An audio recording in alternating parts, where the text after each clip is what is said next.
Can't believe we're back doing. We're back. We're back. Did you miss us? It's like that audio. Did you miss me?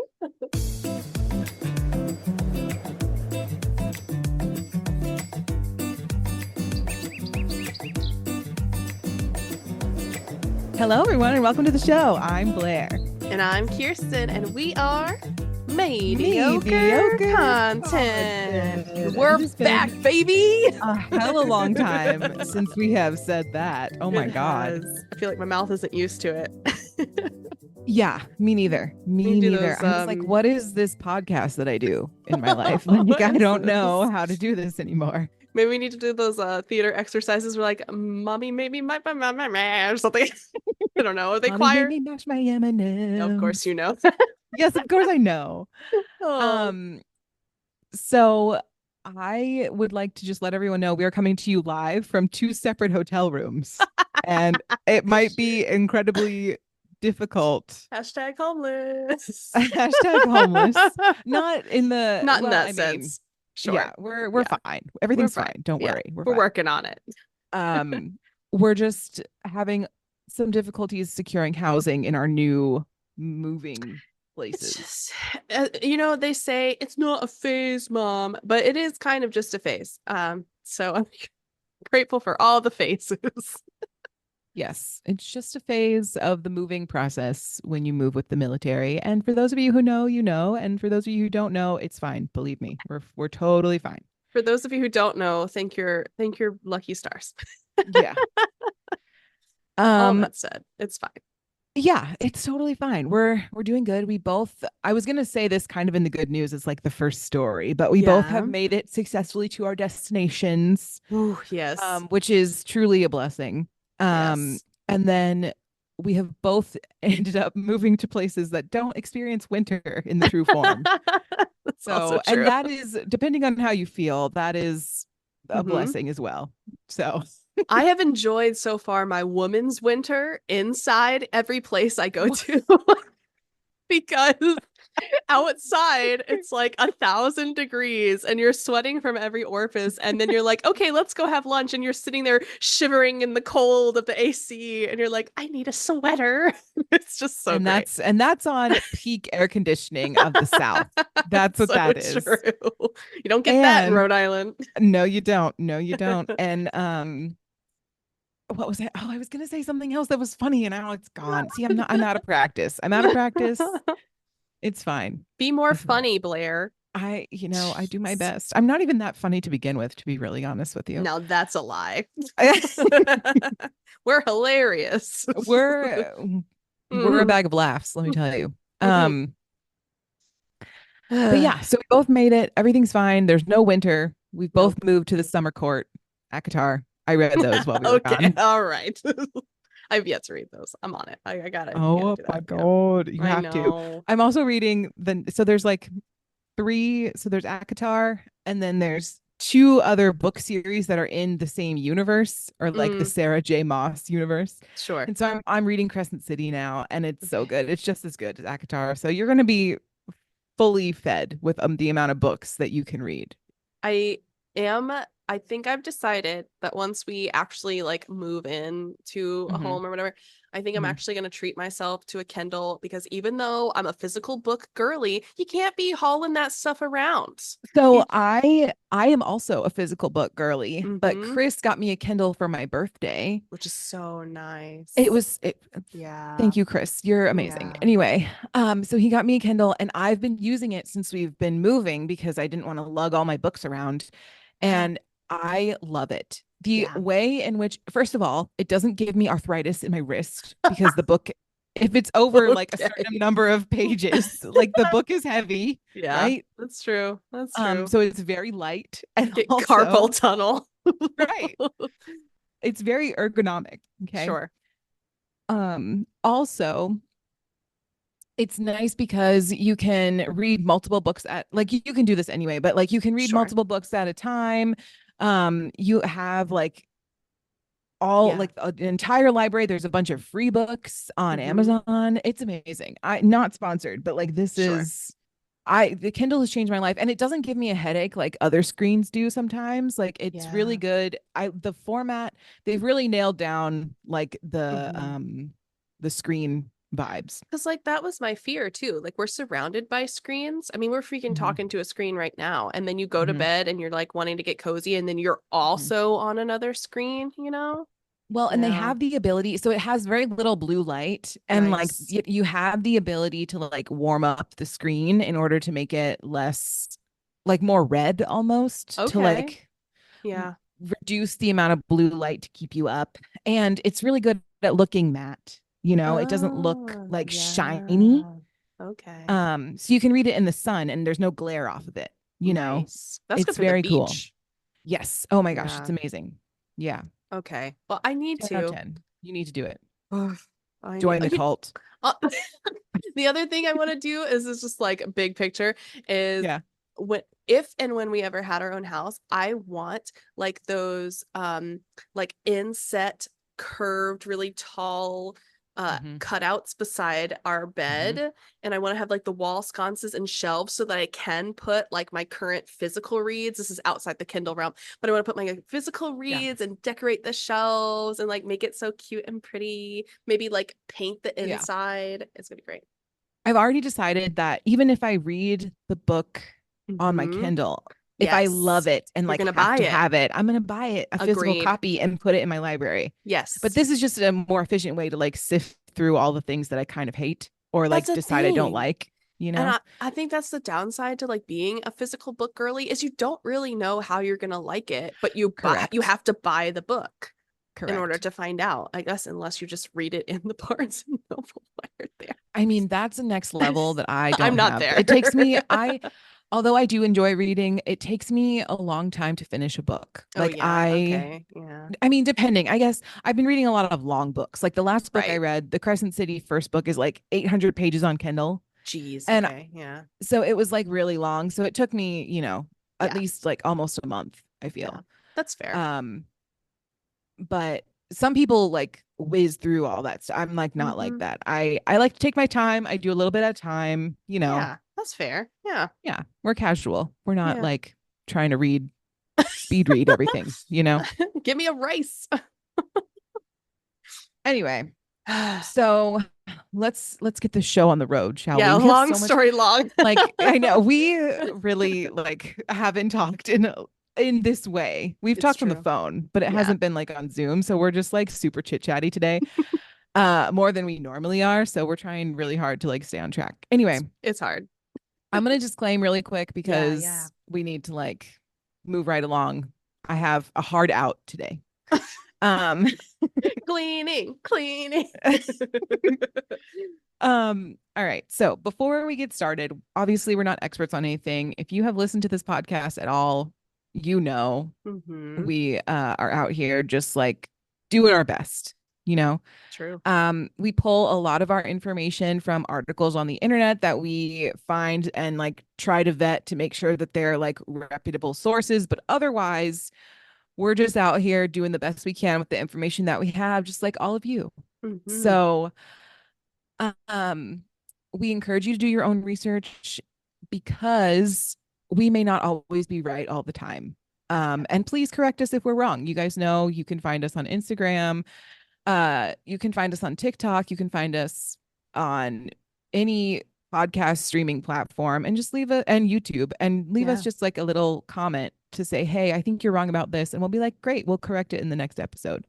Yeah. Um, so yeah, Yeah. with that, I'm going to take us into the good news. We've already talked about how we have done our moves, which we're very excited about. Yes. I just have a little good news segment because I figured we'd be extra yappy today. So Facts. I didn't want to like It's holding overdo it. it's holding true. But this one I decided to name is this um it's about a pilot. And so I Okay. was like, possibly better than the Hudson landing question mark. Oh, okay. Bold. So the title of the article from Good News Network is Pilots Live Through Miracle Landing After Their Aircraft Crashes into a Busy Road Without Hitting Any Cars. Dang, okay. I feel like this is some stroke of luck and good navigation skills. But Absolutely. two men escaped without serious injury after their motor glider crashed into a road in Gloucestershire in southwest England. The plane appeared to have skidded through a hedge during rush hour late Tuesday afternoon and ended up on the A419, blocking both lanes. Dang. The pilots may have overshot the runway, may have May. overshot the runway at Aston Down Airfield, which is home to the Cotswold Gliding Club, where the two occupants were members. The club released a statement saying they were both qualified pilots. Quote, they suffered some injuries and were taken by ambulance to the hospital to be checked over. One witness said, I said that it looked like it stalled and nosedived into the main road. Horrifying. Mila Voklik Sure. captured photos that documented the scene right in front of her car, capturing the two pilots looking shocked just after their crash landing. Wow. I Motorists wonder why. assisted. I honestly, Right. motorists assisted the men in exiting the fixed wing aircraft until the ambulance arrived. Gee So whiz. That's scary. I'm glad they're okay, but like I know. that's I'm glad everyone is okay, to be honest, because um, that could it's have gone terribly in many ways. I get real nervous because obviously now my algorithm's going to show me more, but I hate seeing all the plane stuff happening in the world right now. Yeah. It is a And scary place. this seemed to be just like, a private little, Yeah. Yeah. fun time Well, plane crash, I guess. I fun don't know. time plane That was crash. terrible. I'm sorry. I haven't done this in a while, you guys. Fun time plane crash. I love that. But it seemed like a Yeah. club where you like go and fly planes for fun, which honestly doesn't sound fun to me, but that's just No. my opinion. No. Um, so yeah, but I agree. I mean, definitely flying out here, I Yeah. not only felt terrible for the people around me because You Kirsten had knows this, but you guys don't know this, that the cats, specifically Salem, very upset. howled for about Mm, 3 hours, mm. regardless of the treats we gave him, regardless of the meds we gave him. Um, and Above and he, beyond because, that and I boy. think honestly, like this is the problem is like we're not allowed to take him out of the carrier on the plane Yes. for good reason. I mean, people are allergic to cats. Like they don't want the cat escaping and like running around Sure. the plane, which is almost certainly what Salem would do. Oh, sure. But I know that he doesn't like being confined in spaces. And Hmm. so he probably just wanted to sit on our lap and like look out the window Yeah. like a baby. Like a Um, child. like a child. Like any good child would. Right. If we no, but honestly though, this is what would have happened because this is what happens in the car too. I'll let him out. He'll sit on my lap. He'll look out the window and see that we're like a million miles above the earth and we're moving at a ridiculous speed. And then he'll get immediately overwhelmed and go take a nap in his carrier. See, he just wants a look and he's like, I've had enough looks. That's right. He just wants to know what's going on. That's enough slices. Right. Not Love to it. mention, shout out to this Mm, old lady. mm, She so we made it through the whole flight, thank God. mm-hmm. Much to everyone's dismay. Um, Dang it. and we've made it through the whole flight. Salem has annoyed a lot of people. Mm-hmm.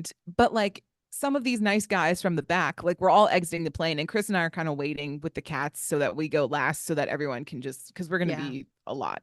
Yeah. And so the guy a few rows back is like, "Oh, there is a cat. He's so cute." Like I thought I was hallucinating we were like that the meows. For hours, And this guy is right, sitting there like, am I right, hearing things?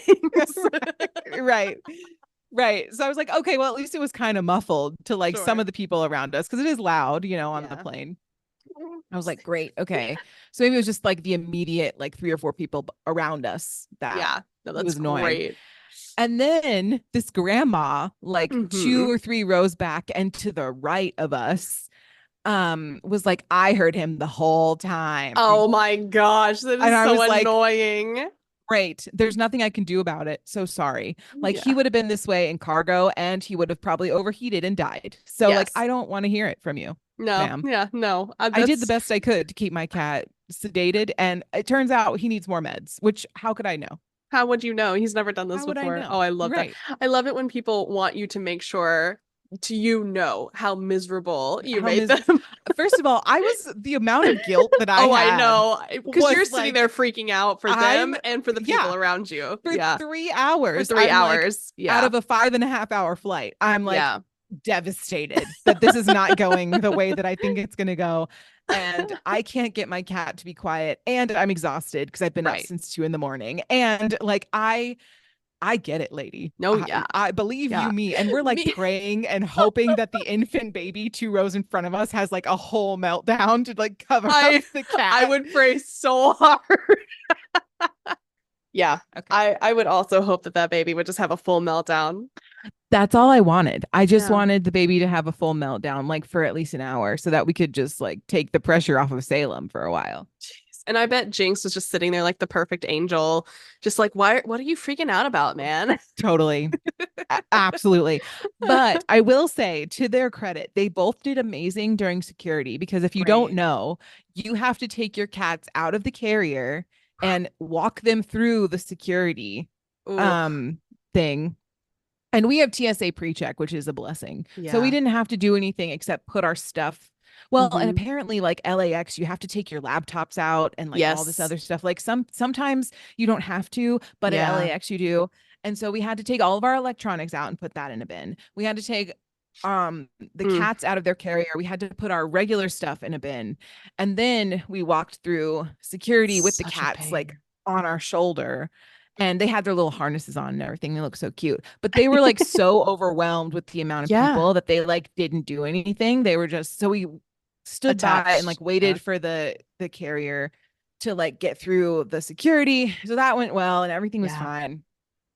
And they got back in and they were fine. So that was a blessing. I was glad that they didn't try to Yeah. claw my shoulder off, which is good. And then we did get flagged because we brought some extra litter, and it was in Uh-huh. like a very suspicious, to the TSA's credit, a very suspicious like Oh gallon no. plastic bag. They're like, And what they were is like, this?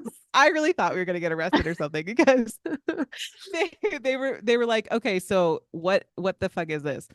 And It's poo I was sand, sir. I was It's like, poo it's sand. it's litter. It's litter, ma'am. That's, for my cats. You can clearly see it right here. No, no, it's for And me. so they like feel up the litter bag to make Ew. sure there's no like drugs or anything in there. And then they like take a sample and like they test it to make sure that there's no like material, like flammable Okay, material. I don't really know what they're testing for. Who knows? sure. And then they're like, because the test came back positive, we For have to what? we have to pull the supervisor over and make sure Positive that this for is fine. what?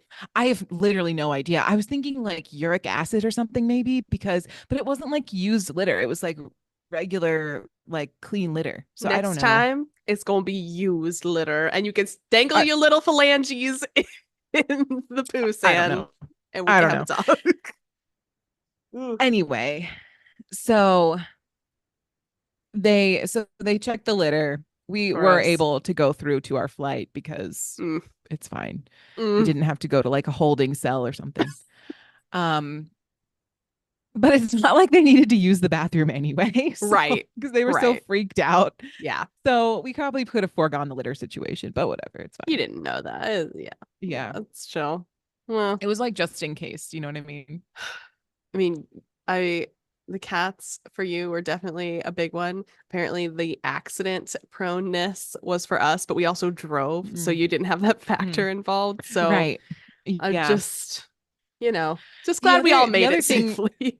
the other thing I was thinking too, like Mm, while we were on the plane, like with the whole litter situation, I was like, well, if hmm. somebody like diarrhea's in the aisle on the plane, like they We did on that have one flight, tools. we have cat litter, or like they vomit on the like, Yeah, we can yeah, just put cat litter on it because yeah. like why not? Because It's perfect. that'll absorb it and it'll feel Yeah, much and it'll like smell much better. yeah. Yeah. Fresh and clean. Gross. We're prepared for any situation. Is not the route I would have thought, but it's All not a right. bad I thought. told you guys I'm extra yappy today. Just It's so literally been a excited. month. It's been a month since we've had It's time to sit literally been a down. month. Oy. Okay, Kirsten, take it away. Oh, geez. Let's do Okay. this. I'm going to talk about Give something the people what they want. well, I don't know if they want this. Significantly less interesting than cat litter going through TSA for sure. That's fair. Fair. But I want to caveat this with saying that we have done conversational pods around the topic of higher education, specifically our experiences in college, specific to same-sex institutions, and like we've talked about college in that breadth and its place in previous podcasts, like our earliest podcasts. However, this pod is more about college, universities, and those kinds of things in general because it's September, so everyone's back to school. It's time, you know? It's time to get It is. your school shoes on, unless you're not in school, in which case, congratulations. We are not. We are not. So, No. yes. Not to Jeez. brag. Yeah, not to brag, but I'm finally out of school as of 2022. It's Still only been talking about it though. 2 years of freedom. Okay, so we'll always start with definitions, give you a little bit of history, and then I don't remember what I wrote for the rest of this, so it's going to be a surprise to both of us. Modern Kirsten's definitions. responsible and does these like months in advance because she wants to. I had a wild hair and I was like, I'm finishing the year. That's what I'm doing next week. That's what Yes. I'm doing with my little time off. I'm just gonna do the Yeah. whole podcast for the rest of the year and then get started on January and like see Yeah. how we go. It's so freeing, let me tell you. And also a big Okay. undertaking. So yeah.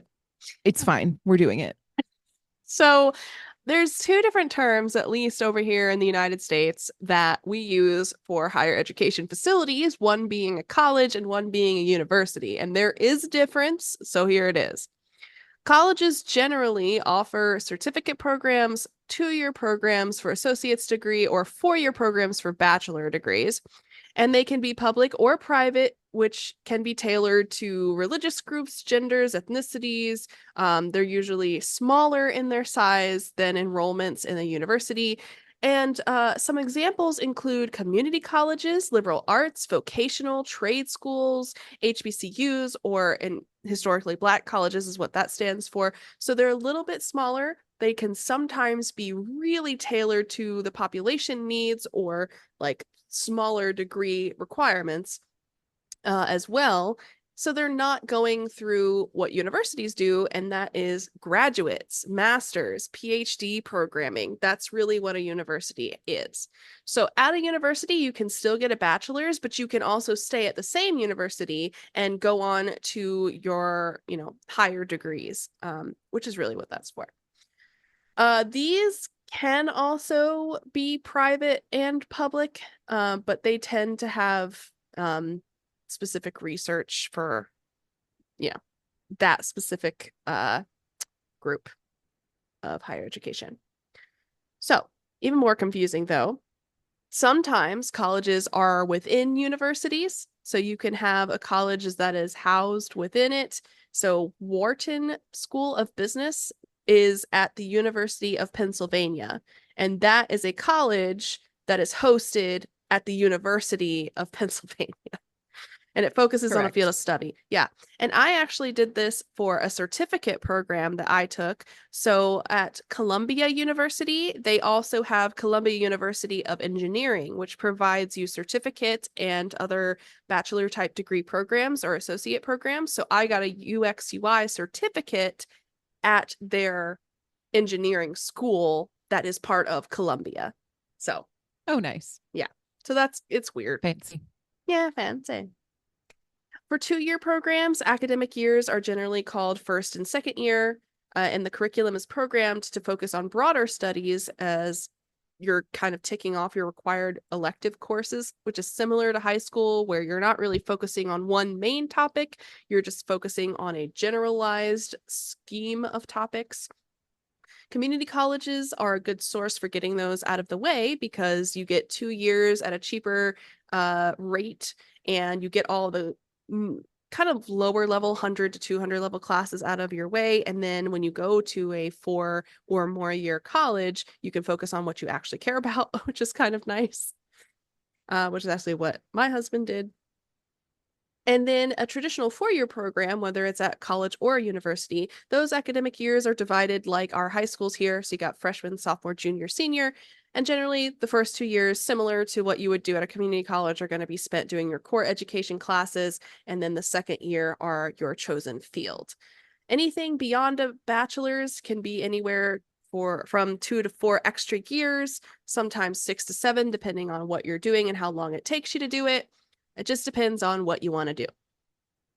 But here, with all of that modern stuff, is a little bit of an origin story for our universities. The original Latin word is universitas and refers to the number of persons associated into one body, society, company, community, guild, corporation, etc. So it's just a group of people, which is just a fancy word. Squad. As urban town life and medieval guilds were starting to develop, there were also specialized associations of students and teachers with collective legal rights. These were usually guaranteed by charters, which are just fancy word for like laws or rules. And they were issued by princes, prelates, towns, whatever. And they would be denominated by this general term. Like other guilds, they were self-regulating and determined the qualifications of their members, which is what a lot of colleges and universities do. So you have to apply, and then they tell you whether you can get in or not. Right. The modern usage for the word has come to mean an institution of higher education offering tuition in mainly non-vocational subjects and typically having the power to confer degrees, which is why you go. It's important. Yeah. Yeah, it tells you you're competent, essentially, I guess. The earlier emphasis on its corporate organization is no longer its primary feature, but that's also because modern times have changed its requirements and its need in society. An important idea, though, in the definition of a university is the notion of academic freedom.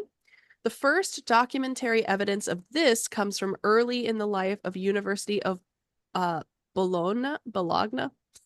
Bologna? Oh my God. Bologna. It's like, I don't know if the G is silent. That like is bologna, literally bologna. Bologna. Oh. Anyway, Oscar Mayer said, no, just kidding. This adopted an academic charter called the Constitutio Habita in 1155 or 1158, it's one of those, which guaranteed the right of a traveling scholar to unhindered passage in the interests of education. Today, this is essentially academic freedom. It's now a widely accepted concept in international research. On 18 September 1988, 430 university rectors signed the Magna Charta Universitatum, marking the 900th anniversary of the foundation for this idea of academic freedom. And the number of universities signing this Magna Charta continues to grow and is drawing from different parts of the world. So essentially, it's saying you cannot be stopped. You can go and pursue and learn regardless, and that's what the institutions are for. Freedom of thought and freedom of knowledge.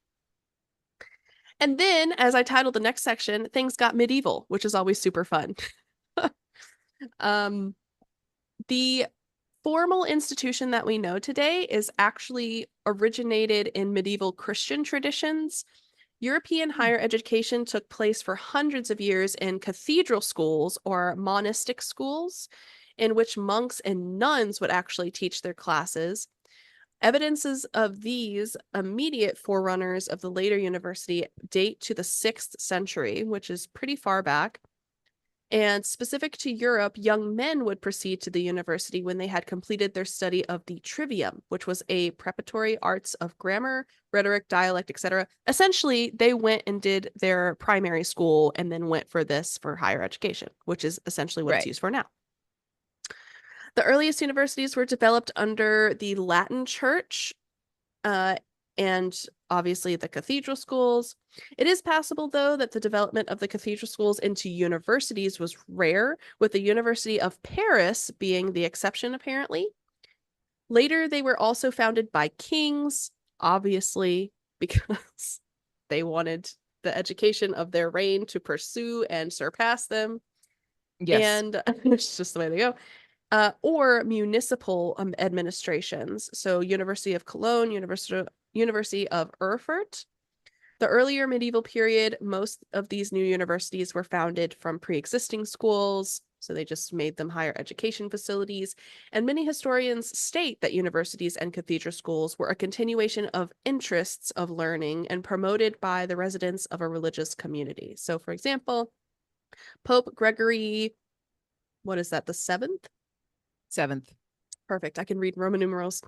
Pope Gregory VII was critical in promoting and regulating the concept of modern university, and this was part of his 1079 papal decree, and it ordered the regulation and establishment of these schools to transform themselves into the first European universities. So that's kind of cool. Nice. Yeah. Fun fact. I read in a book that I was required to read in high school for AP Bio. I forget the name of it. That's so specific. But it has like a picture of it's about like dead bodies. I don't Ew.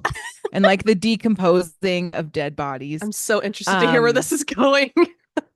But I read, so like one of the facts that I learned that I've never forgotten from this particular book, there are many, but this is the one that is pertinent to this information, is that in medieval times, when guys were going to medical school, because obviously women weren't allowed to do that, right? They would be required, because like a pivotal part of medical school, is dissecting a cadaver and like making, like doing the whole anatomy, physiology, that kind of thing, so that you can understand the body before you start treating it. And nowadays, people are donating their bodies to science for this particular endeavor. But in the old days, your admission price to medical school was to bring your own dead body. Ew. Yes. And so there would be a lot of like grave robbing situations happening. Obviously. Did not see that coming. Yep, you're welcome. So now you guys are all burdened with that information as well. It is I'm going to repress it immediately. So yeah. Anyway, just thought a little fun fact for your day. You're welcome. At first least episode back. This is the first time I will say, thank goodness women weren't invited, because that would be so many dead bodies. I mean, they might have been invited, but maybe just they might have been on the deader side of a little less alive force. They weren't paying tuition, right. I'll tell you that. Right. It wasn't the tuition alive side, that's for sure. Anyway. So great. Well. Yeah. Anyway. The University of what I'm assuming is Bologna began as a law school, actually. And that's super fun. This university, or the Alma Mater Studiorum, is widely recognized as the oldest university that is independent of any direct authority, such as the king or emperor or whatever religious organizations that started many of the other ones were. And it's also claiming to be based on unique characteristics such as autonomy. It can grant its own degrees.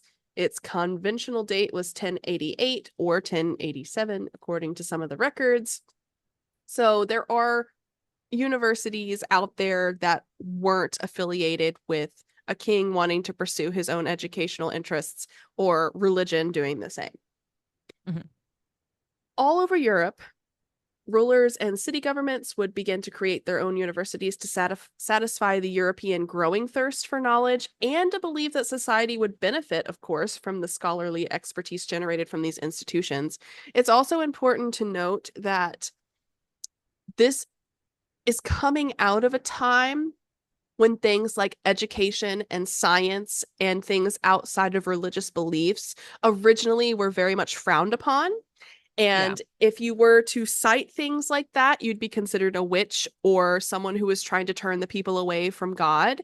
And that was a really big deal. So the reason that this is so important is because we finally were breaking away from that and instead revering knowledge and scholarly conduct and making it part of modern society. So that's why it's important.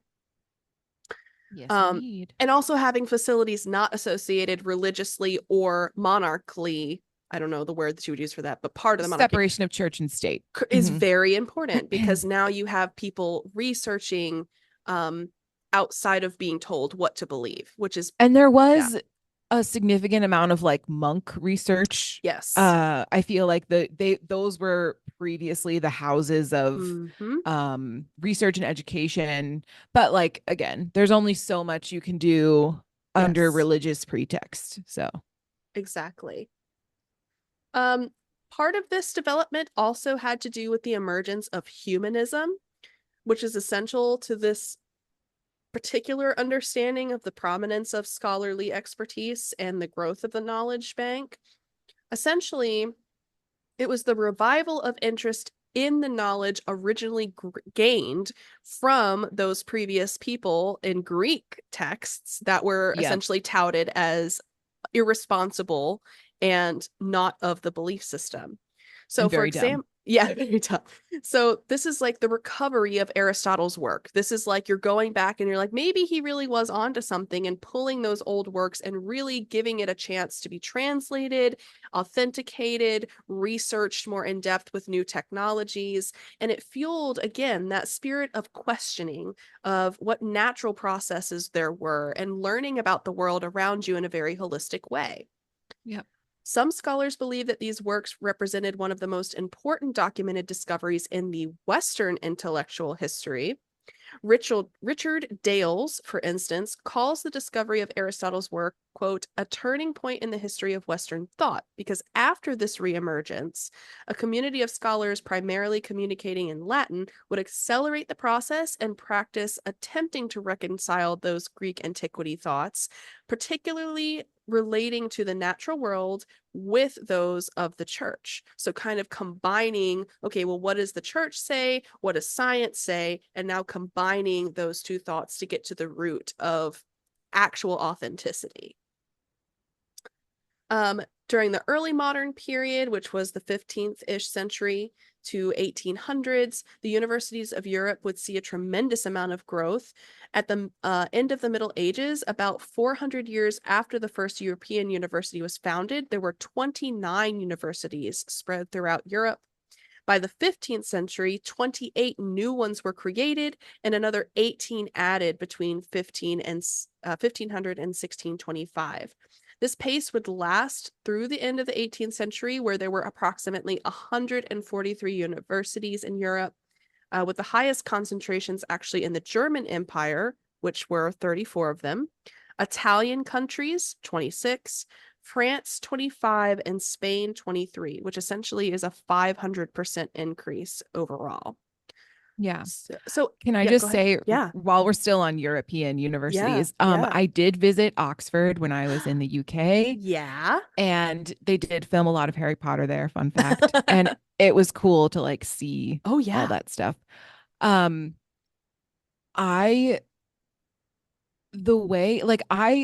think a lot of the universities in the United States are very beautiful, with the old architecture and everything. But the way that Oxford is old is like very a totally different kind of old.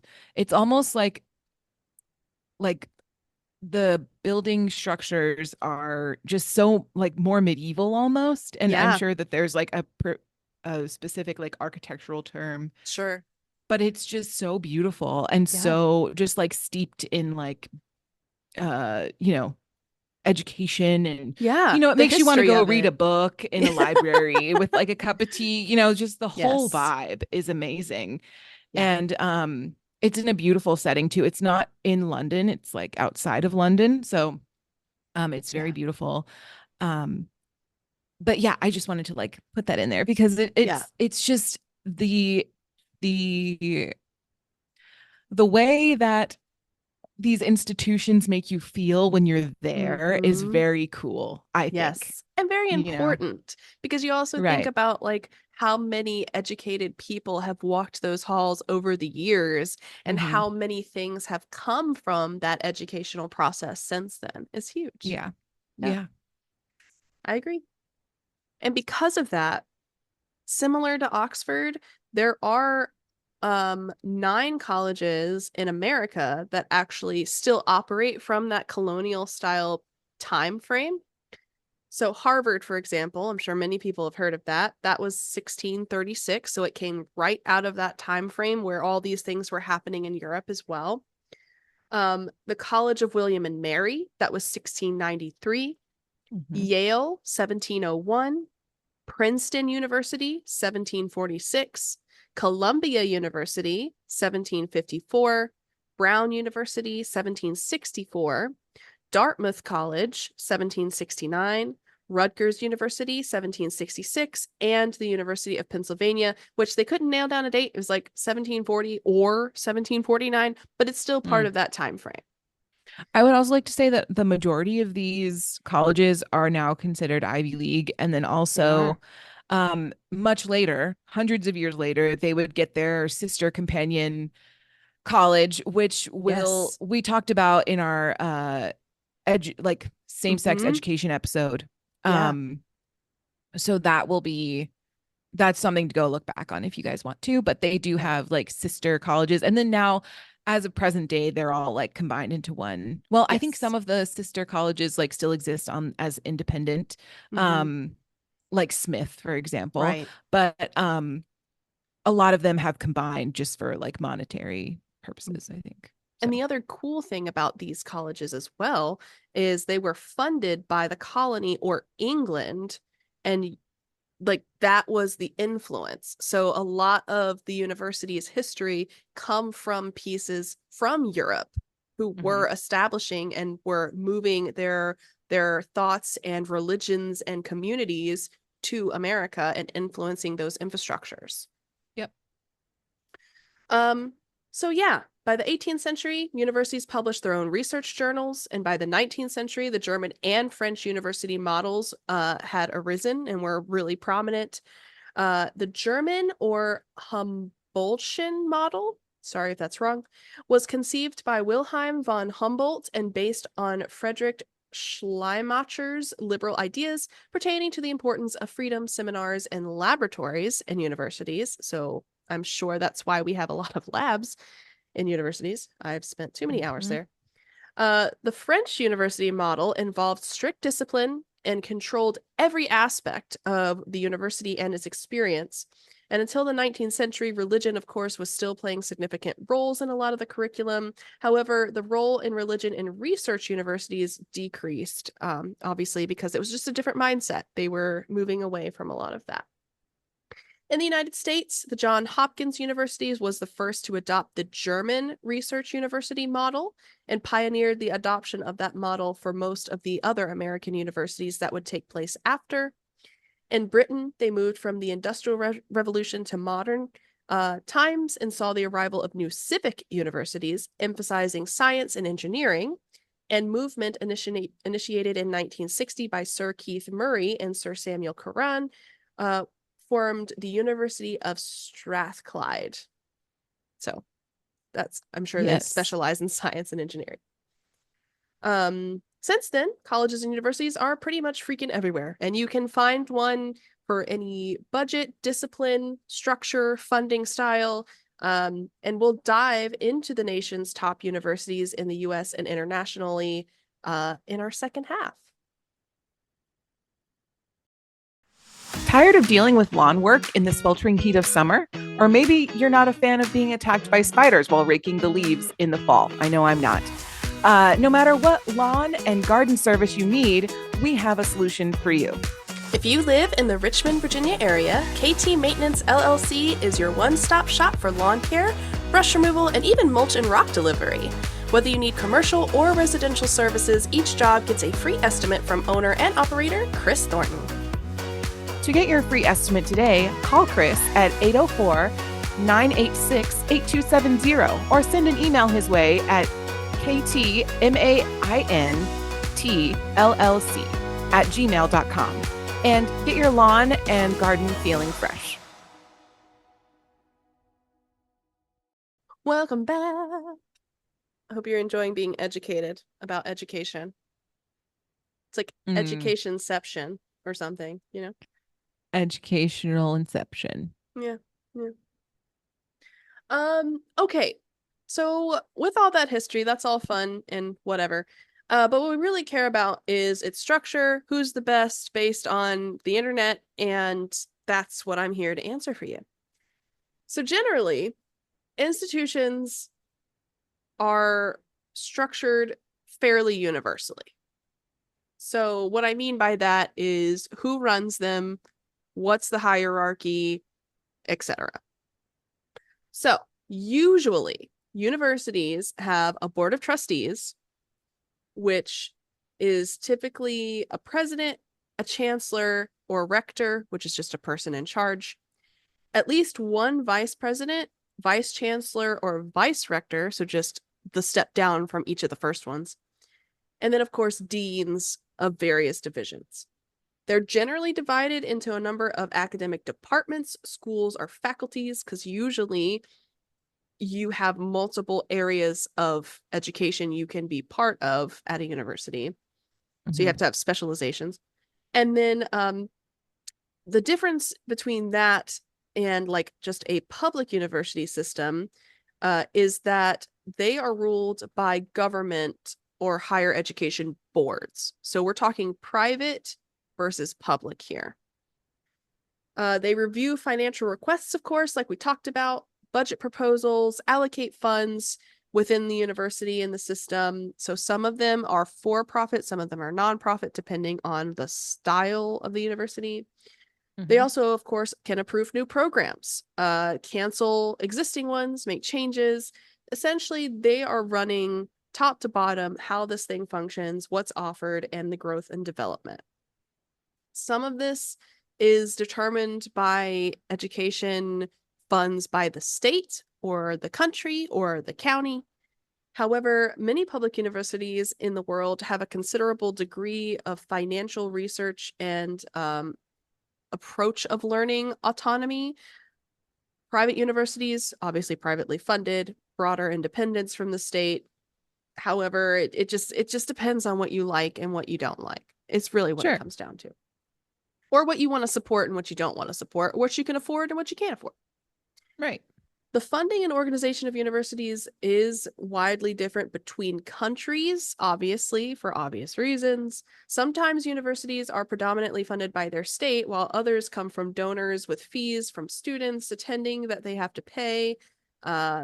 It's hard to say, where the financial ongoings and like how things are funded at universities, public or private, is insane.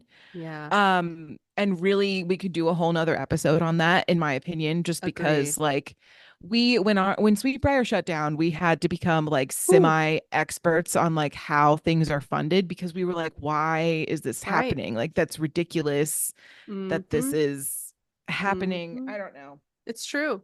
And since then, I've forgotten most of that information, but I just know that it's very complicated and incredibly weird and difficult. And like sometimes donors leave things that like money, but it's intended for like a specific purpose. So you can't even use it, even if it's a lot of money. So it's just like, it's very silly, very weird. I don't know. And speaking of those costs, a lot of the conversations these days actually have to do with tuition that the students are paying, because obviously in many countries you're required to pay a certain amount to the school to attend. Usually per credit is usually where it ends up. But many students look for grants, obviously, and federal assistance, obviously. In the United States, you've got financial scholarships, tuition-based or academic achievements that you can get.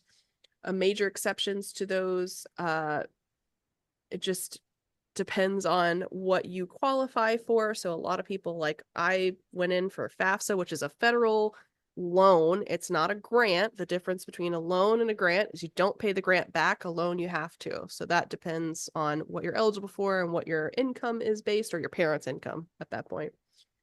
Parents' income for sure. Some European countries do study without tuition fees. Public universities in Nordic countries were entirely without tuition fees until about 2005. Denmark, Sweden, and Finland then moved to put in place tuition fees specific to foreign students, which kind of makes sense. Yep. And then citizens of EU and EEA member states and citizens from Switzerland remain exempted from those tuition fees. So essentially, it's the difference between being in state and out of state. If you're American, if you were in state, in that case, you wouldn't be paying a fee. If you were out of state, you would be paying the fees. It's essentially the commonality there. And then similar in German, public universities don't usually charge apart from small administration fees. For degrees of postgraduate, so your graduate degrees, so your further education, those would be a little bit more. So you might have to pay tuition for those.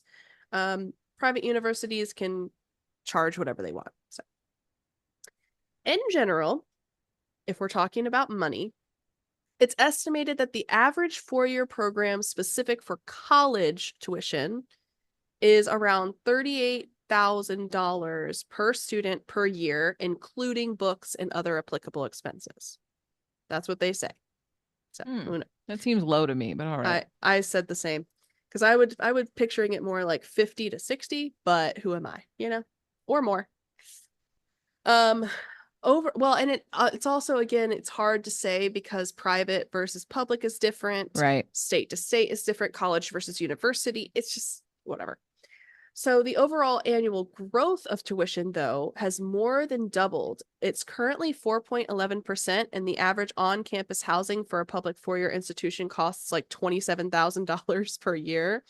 And this doesn't even factor in those other things that we just said. So in-state, out-of-state, private, public, whatever. In-state tuition is typically $10K, while out-of-state can be $27,000. But again, lots of different factors there. Even more aggressive are those private universities. So they cost like $58K if you live on campus. It's crazy. So ultimately, the beauty of private universities, though, I will say, is that typically that cost doesn't change whether you're in state or out of state. So you can go to a private university for the same cost out of state as you would in state. Which I learned through our college experience. The other thing I was going to say is that I was talking to one of my coworkers, and she was telling me that like her kid was about to go off to college, and they're like looking at, doing the FAFSA, signing off for loans from the federal government. The interest rates for these loans are like 8%. Yeah. Girl, don't get. We're about to get started on the soapbox, so just you wait. Okay, all right, I'm ready. I'll be prepared. So, essentially, if we were considering the averages, right? So we're talking about loan interest, in-state out of fees, living on the property, book supplies, investment overall. It can ultimately cost in excess of $500,000 depending on where you go, what you need, how long you're there. It's insane, right? And so that's $500,000, just to like let everybody know. Right. It's $500,000. So one controversial topic that I have to bring up is the conversation about your student loan debts and the debts that you have, because Blair and I both have had and have student loans, because that's the only way realistically the average person in America can go to school and get your education to have a job that's supposed to pay you enough to live. And so, and that's a different topic altogether as well. But college and university, truthfully, isn't for everyone. And that's just the fact. My brother didn't go, and that's great. He's doing fantastic. Neither did my brother. And they're doing great. And that's wonderful. We chose to go. That's a different life path. However, if the majority of the job market is going to require even the most basic degrees for some of the things that I have seen, just as someone who applies to jobs pretty regularly, some of the things that you see are wild for their requirements.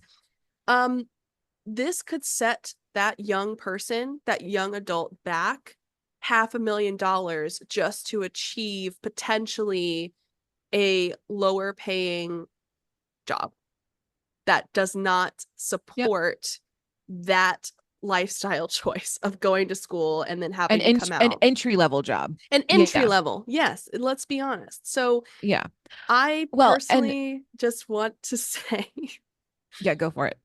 That financial accessibility is going to be key in moving forward. And then, of course, positive job market clarity and growth and common sense is Mm-hmm. super helpful. And I Mm-hmm. really dislike people saying like, well, you knew what you were going to need to do when you like paid it back and blah, blah, blah. And it's like, yes, but when you come out and the economy or the job market does not support that paying back, where you're Right. over the principal, you're over the interest, and you're able to get to the meat of the loan, that's where a lot of people are struggling. Mm-hmm. And so it's just really difficult. And I try really hard to be kind, but it's hard. It's hard out here. It's Yeah. hard. So I'm going to start a little, I'm to piggyback on that Yeah, yeah. information.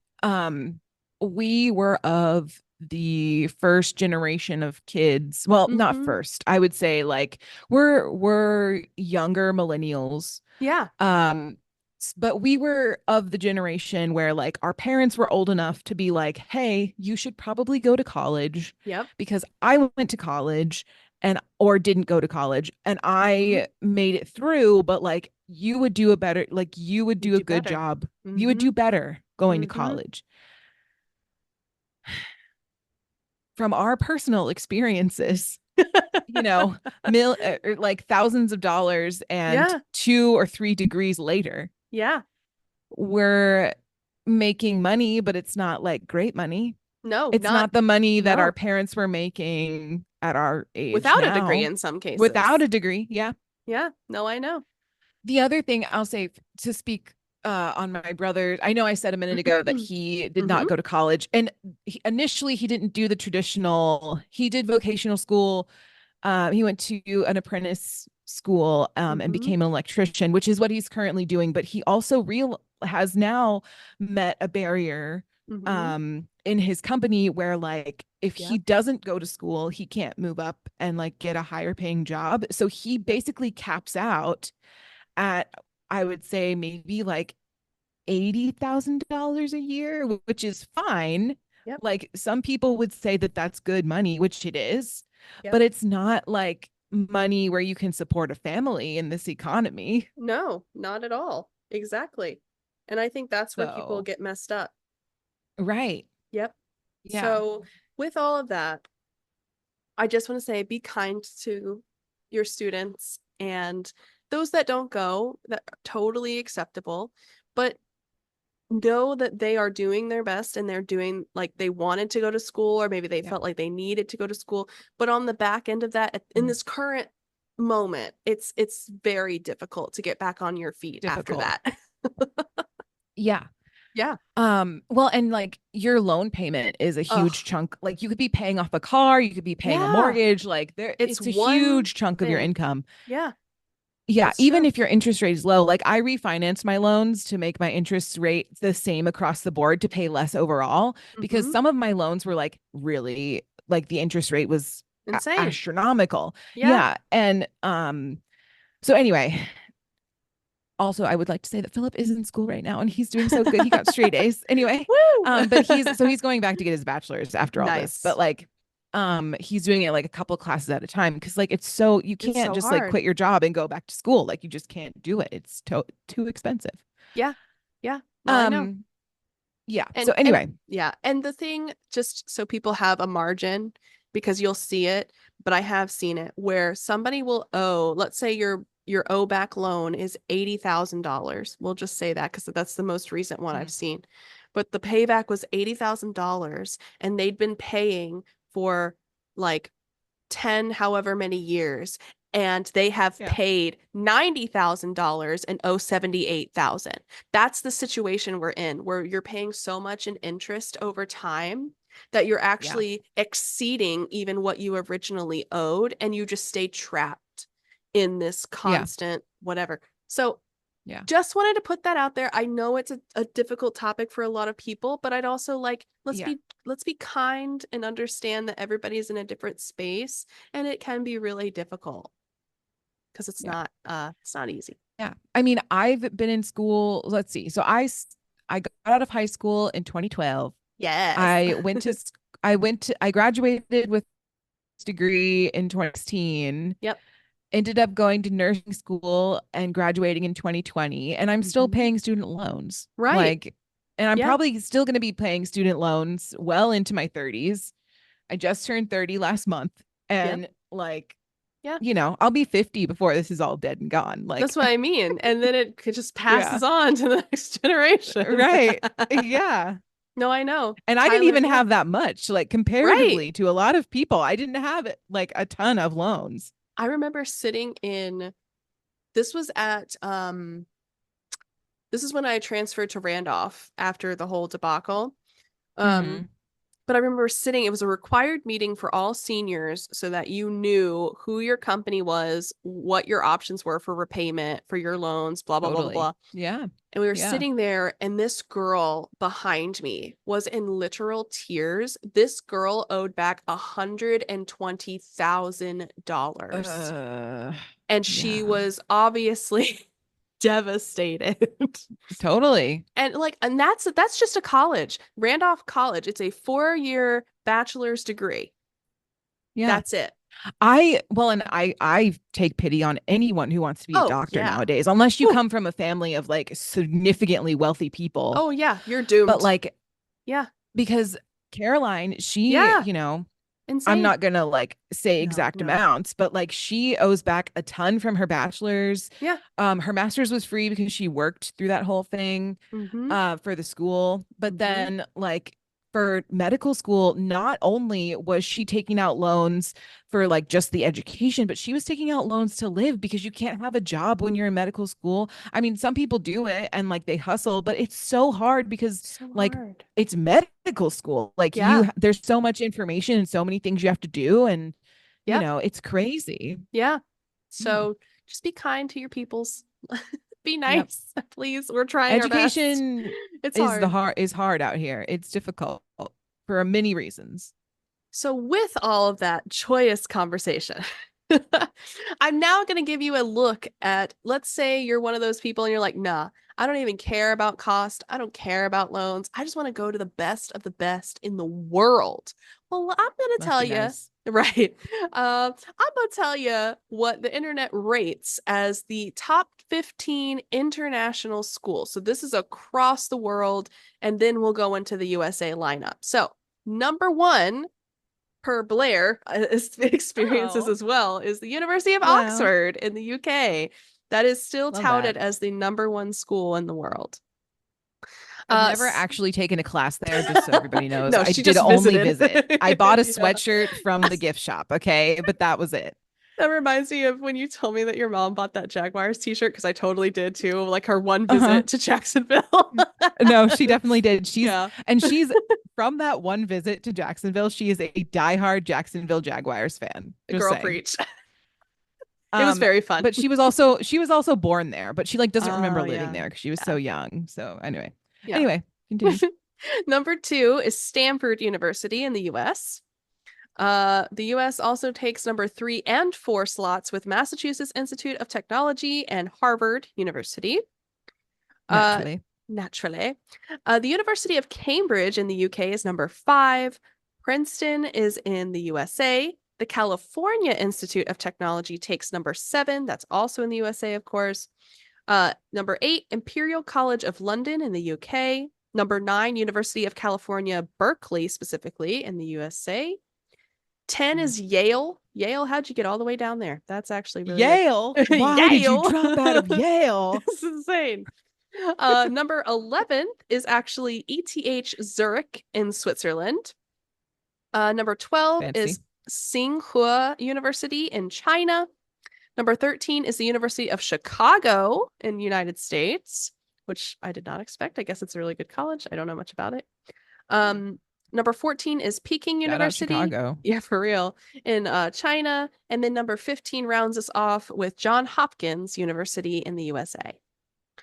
So all Wow. that's great. But if you're in the USA and you're like, I'm not going out of the country to go to college, don't worry. I covered you. Okay. These are the top 15 just specific to American colleges and universities. So number 1 is Princeton. So I Sorry, have go an ahead. issue with this already Okay. because like All right. Princeton isn't even on the international lineup. How is it number one in the United Don't States? ask me questions I don't have answers to. So number one is Princeton. This is the internet. Heck if I know. I questioned it too. And I was like, okay, so you put Princeton as number one, but then Stanford and Harvard were underneath that. Yeah. Can I tell you something really dumb? Yes.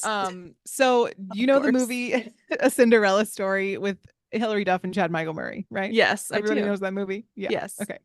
So like in that movie, her like dream in life is to go to Princeton because her dad, as a little girl, said, she's like, where do the princesses go to college? And he's like, Princeton. They go where the princes go. They go to Princeton. Oh my God. So I know. And so for the longest time, and the movie is set in like LA. Yes. Like it's a very California movie, which is great and wonderful. I thought for the longest time, I got Stanford and Princeton confused because I thought that Princeton was in California. It is not. It is not. It is in New Jersey. It is in New Jersey. Yeah. So anyway. Yeah. That's on the other side of the world, Hillary. Yep. I got it. Yes, Princeton is actually in Princeton, New Jersey, for anyone who's curious. No, I don't know how it got first place on the national lineup, but not on the international lineup. Don't ask me questions. I don't know. This is freaking Google. Getting as much as I can. The other ones were pretty universal, though, because the Massachusetts Institute of Technology in Massachusetts, obviously Cambridge specifically, did make it on the list. There's also Harvard for number 3, Stanford for number 4, Yale number 5, and the University of Pennsylvania at 6. California Institute of Technology picks up at number 7. That's in Pasadena, California. Duke University is number 8, and that's actually in Durham, North Carolina, if you don't know. Brown University in Providence, Rhode Island. Shout out to that. I was close enough to see it, and that's about it. Number 10, Johns Hopkins in Baltimore, Maryland. Number 11, Northwestern University in Evanston, Illinois. 12, Columbia University. That's in New York, New York. 13 is Cornell, and that's in Ithaca, New York. 14, University of Chicago was also in our international lineup, and then so was number 15, which was the University of California in Berkeley, California. So cute. These change all the time also. I know a lot of these rankings were actually down to enrollment overall, the fees that you had to pay, general random reviews from faculty, staff, and students, and then the graduating rates, which is very important. So I think it's important when you look at schools that you're interested in, look at the reviews, look at the graduating rates, have a feel for what they specialize in, because if you're wanting to specialize in like software engineering, but they're known for their dance majors, it doesn't mean they don't have software engineering. You just might want to find something that specializes in your area of interest if you can. So that's really nice, but the data fluctuates all the time. And like we said in the beginning, these universities, these boards, these people, they change their curriculum as much as they want to in some cases. So they might introduce new programs.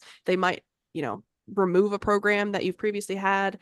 So you just got to be conscious of all of that. And honestly, that's all I freaking have for our first episode back. Happy September, I guess. Yeah. Happy September. We're going to try and continue this. I will say it's going to be a little rocky since we haven't fully moved into our forever homes yet. I'm like, we're getting adopted. I wish someone adopt me. Jeez. I know. So just bear with us. I think we're going to be able to pull it off and it'll be fine, but just bear with us for the next month or so until we get ourselves together. But this wraps up the first episode of September for Mediocre Content. Please feel free to send us an email with any questions, comments, concerns, or episode topic suggestions at mediocrecontentpodcast@gmail.com. Follow us on Instagram, on TikTok, on YouTubes. And still no Twitch for now. We're going to see if we can figure that out. We are 6 hours different in time zone. Yeah. So it's hard. We're going to do our best. I don't know what to tell you. This is already like going to be a scheduling nightmare, I can tell. But don't forget to rate us 5 stars anywhere you listen to podcasts. And we will absolutely see you next week. This has been Mediocre Content. Thanks so much for listening. Cheers. Cheers.